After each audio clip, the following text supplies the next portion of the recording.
Okay, good morning children. In first unit, that is India Relief Futures, part 1, added Himalayas and something else. And in part 2, I told you Indo-Gangetic Plains and Peninsula Plateau. And today, in part 3, I am going to conclude the relief divisions in India. What are the coastal plains, the desert, and the island? And first of all, I am going to explain the coastal plains. Okay, you remember all those things what was said in Himalayas, Indo-Gangetic Plain, Peninsula Plateau. These are the three reliefs. And I am going to explain about fourth relief. What is that? The coastal plains. Then I will show the location of the coastal plains in India physical map. And location, where is the location? Is the southern part of the Peninsula Plateau. The southern part of the peninsula. This is the Peninsula Plateau. Already I told you, I explained you. And then southern part of the Peninsula Plateau is bordered by narrow coastal strips. This is the narrow coastal strips, and surrounding narrow coastal strips along with Arabian Sea. Arabian Sea is the west, and Bay of Bengal is on the east. And it is the west, Arabian Sea, and Bay of Bengal east. Is it clear? Once again, the southern part of the Peninsula Plateau is bordered by narrow coastal strips along with the Bay of Bengal, Arabian Sea on the west, and Bay of Bengal on the east. And here there are two coastal plains are there, that is west coastal plain and east coastal plains. Okay, west coastal plains are a little bit narrower than east coastal plains. Okay, then west coastal plains are narrower than east coastal plain. And one more difference between west and east coastal. West coastal plains are west plains. The western plains are uneven and broken by hilly terrains. And this is the even, not broken by the hilly terrains. It is the hilly terrain. I am going to explain the structure and location of the west coastal plain. West coastal plains are extend from Rann of Kutch. See here, it is the Rann of Kutch. West coastal plains are extended from Rann of Kutch, north Rann of Kutch to Rann of Kutch, Gujarat to here. Rann of Kutch, Gujarat to here Kanyakumari, south Kanyakumari in Tamil Nadu. Extend and ends at Kanyakumari. It is the Kanyakumari, and it is also called as Cape Comorin here. And it means west coastal plains are extend from north Rann of Kutch, Gujarat to ends at Kanyakumari. Okay, then this is the extension of the west coastal plains, and it is narrower. The west coastal plains are narrower than east coastal plains, and it extends from Gujarat, Rann of Kutch, Gujarat to Kanyakumari.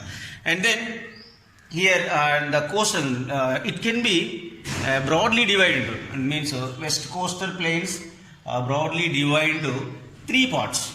West coastal plains, what is that? It is the location told. Once again, look here. West coastal plains are extended from Rann of Kutch to Kanyakumari.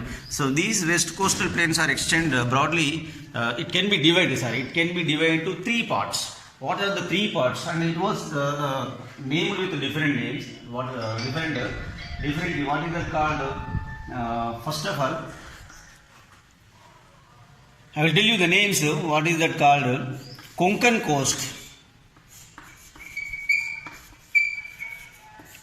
coast, and second one is Canara coast, and third one is Malabar coast.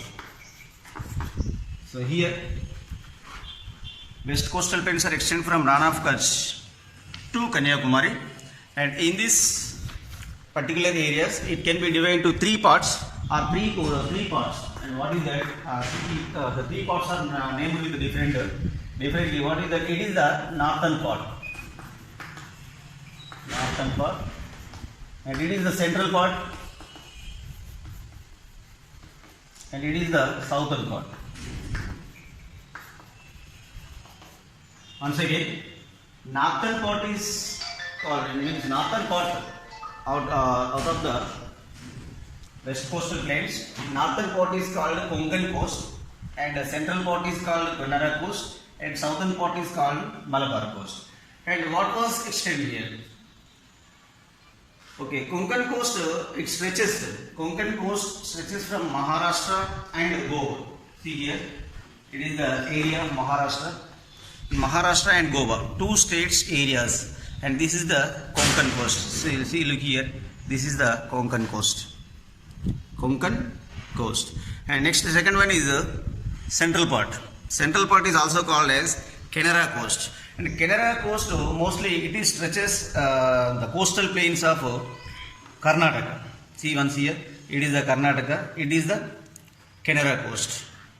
It is the zone is called Canara, means the plains of Karnataka is called Canara coast. It is also called the central part, and the southern part.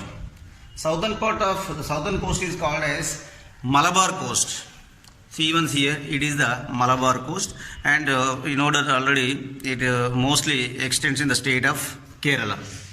Okay, then going to discuss the east coastal plains.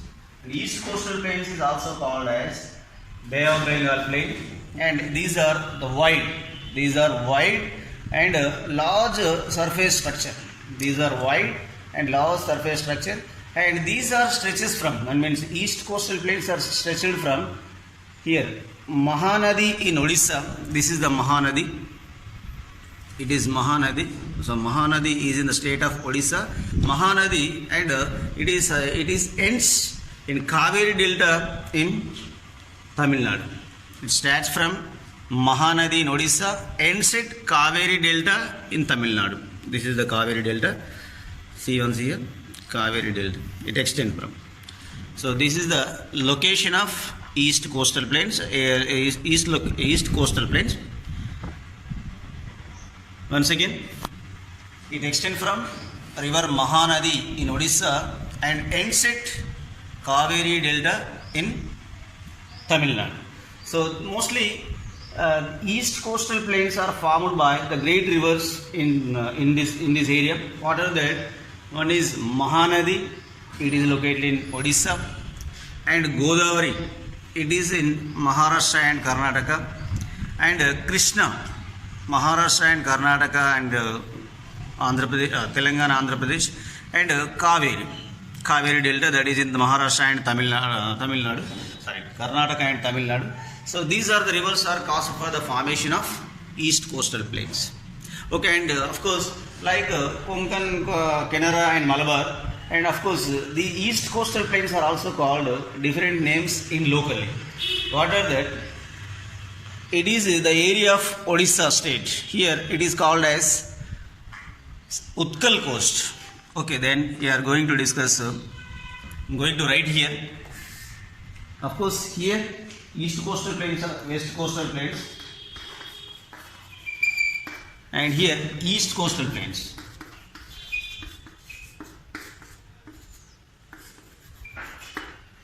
What is that? Utkal coast.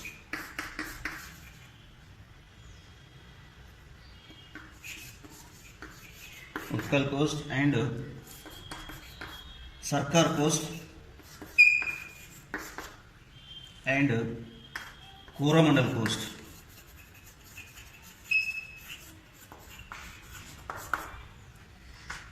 It was called different names in locally. The area of Odisha, the state, the Mahanadi area, and the area of Odisha, it is called Utkal coast. The people of Odisha called Utkal coast. The coast is Utkal. And second, Andhra Pradesh, the people of Andhra Pradesh, and means here in Andhra Pradesh this coast is called as Sarkar coast, and in Tamil Nadu, the area, the region Tamil Nadu, the coast is called as, it is here Coromandel coast. Okay, this is the Coromandel coast. And so this is the location of west coastal plains and east coastal plains. There are two coastal plains are there, that is west coast and east coast. West coastal plains are along with the Arabian Sea, and east coastal plains are along with Bay of Bengal, and I already told you little bit difference between, and west coastal plains are narrower than east coastal plains, and these are uneven, and east coastal plains are wide and large surface structure. Okay, then some other information about the coastal plains, and these are west coastal plains and east coastal plains are called different different names in locally. Already told you, Konkan coast, Canara coast, Malabar coast in western part, western side, and east coastal plains are also called with the different names in locally, that is Utkal coast, Sarkar coast, Canara coast. You remember here, northern coast, what are the states it occupies? It touches in Maharashtra and Goa. Remember, and Canara coast is stretches only the one state, what is that called? Karnataka. And Malabar coast is stretches in the state of Kerala. Here east coastal plains, Utkal coast, remember the state, Odisha. Sarkar coast, Andhra Pradesh, and it is Tamil Nadu. So these are the name of the coast were called by the local people and local areas here, east coastal, west coastal plains and east coastal plains. Right. See here, in the previous class we discussed about the Indo-Gangetic plain. So what are the importance of Indo-Gangetic plain and why the majority of the people, the density of population is more high in the plains, in the Gangetic plain. You know already the reason why the population density is more in the Gangetic plain. So like Indo-Gangetic plain, the coastal plains also, the density of the population is more more in coastal plains like in Indo-Gangetic plains. So reason for that, the region, the areas, the coastal plains are very rich in agriculturally prosperous areas, and the coastal zones are also famous or important for the fishing resource, the fish resource, and lakes like here, some of the lakes are here. What is that example? Lake Chiluka here. Lakes like Chiluka and Kolleru, lakes like Chiluka, Kolleru and Pulicat. So lakes like Chiluka in Odisha and Kolleru, Pulicat lake in Andhra Pradesh are the other important features of this plain. Okay, right. Then going to discuss about the second one more topic is what is that called? Desert. One more important relief, desert. And you know very well about the desert. So one and only one desert in India, and that is the location of the desert also, that the Great Indian Desert are also called as the Thar Desert. So where is the location? First location, I am going to explain the location of the desert. So mostly you know the very well about the Great Indian Desert. It is also called as Thar Desert. The Great Indian Desert is also called as Thar Desert. The location. Where is the location of the Thar Desert? The desert is located, most of the desert is located in Rajasthan, and location, it means leeward side of the Aravalli ranges. See once here, Aravalli ranges. The Thar Desert is located in the leeward side of Aravalli ranges. Okay, here Aravalli ranges. These are Aravalli ranges, and here the range, the desert consists of an undulating. The desert consists of an undulating sandy plains and rocky outcrops. Sandy plains and rocky outcrops. And here one more information about the desert is the rainfall is very little. So this is the primary character of the desert. The rainfall means Thar Desert region receives very little amount of rainfall, very little rainfall.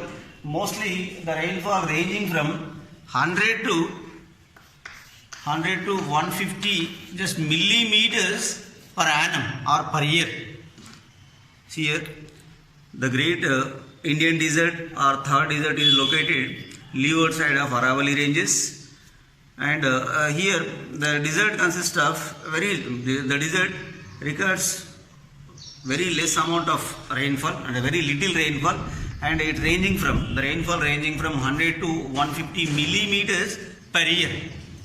Okay, the desert consists of undulating sandy plains and rocky outcrops, Okay, here and mostly in some of the areas in desert. Here, this is the location of desert. Okay, this is the Indian desert. Some streams are appear during rainy season. In the desert, some streams are appear during rainy season, but very soon disappear very soon. Okay, streams are appear during rainy season and very fast disappear very fast. Here, this is the that is one more important character of the desert. And then here, the desert. This is the area. This is the area. Right, it has an arid climate with low vegetation cover. So that is also one of the primary character of the desert. What is it? It has an arid climate because the rainfall is very little now. So the climate is arid and the vegetation is the low vegetation cover. And one of the important river. What is then I will tell you that.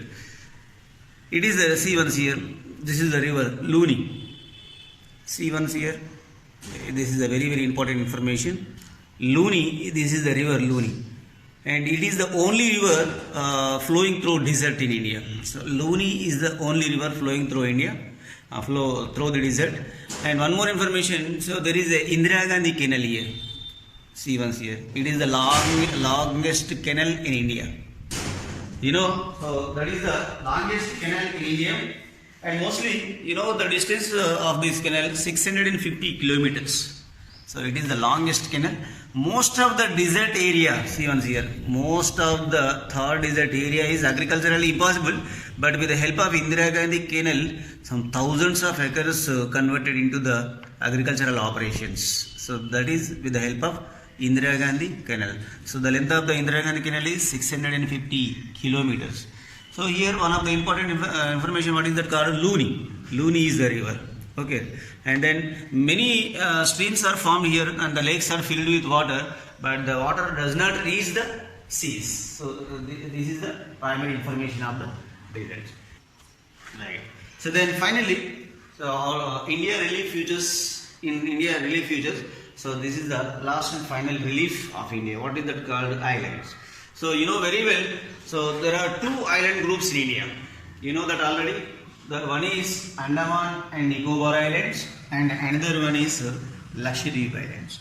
The Andaman and Nicobar Islands are located in the Arabian Bay of Bengal, and Lakshadweep Islands are located in Arabian Sea. So this is the primary information. And so these islands, and one is east direction, one is west direction, and right. So you know very well about these islands. And then first of all, I am going to ask one question. What is that? What is an island? Already I told you at the time of Peninsula Plateau. And what is that? The water surrounds on all sides. The water surrounds on all sides is called as an island. Okay. Then the information, the little bit information and differences between and extension. So how these islands were formed? Okay, nature of the Andaman Nicobar Islands. Andaman Nicobar Islands are formed by the volcanic origin. And here see in Andaman and Nicobar Islands and Narcondam and Barren. Narcondam and Barren Islands are mostly formed by the volcanic origin. And here the Lakshadweep Islands are formed by the coral reefs. The Lakshadweep Islands are coral reefs. So okay, then the largest island group in India and the smallest island group in India. Here, southernmost point of India, southernmost tip of India, you know that already Nicobar, Little Nicobar, Great Nicobar. So what is that called? You know very well about Indira Point. So it is the southernmost tip of India.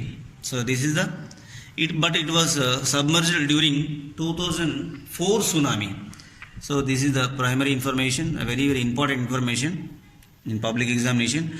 So southernmost tip of India is called Nicobar, and so in Nicobar is the last place is called as Indira Point. Indira Point is the southernmost tip of India, but listen, it was not there present. It was not yet present, and it was submerged in the Bay of Bengal. So that is in the year 2004 tsunami. 2004, the Indira Point was submerged. Then Lakshadweep Islands. Lakshadweep Islands are originated with coral reefs, and these are the smallest group of islands. And the capital city of the Lakshadweep Island is Kavaratti. And here the islands are extended only 32 square kilometers, just 32 square kilometers. Just imagine how much it is small, how much small it is. 32 square kilometers only. Only the total island groups are extended 32 square kilometers. So the importance of the islands, the importance of these islands. So these are the important islands in India, and these two are treating in India, the Indian Constitution. These are the union territories. Okay. Once again, thank you. I am going to explain physical and political map in next class, and ready for that. Thank you, children. Thank you, Mananda.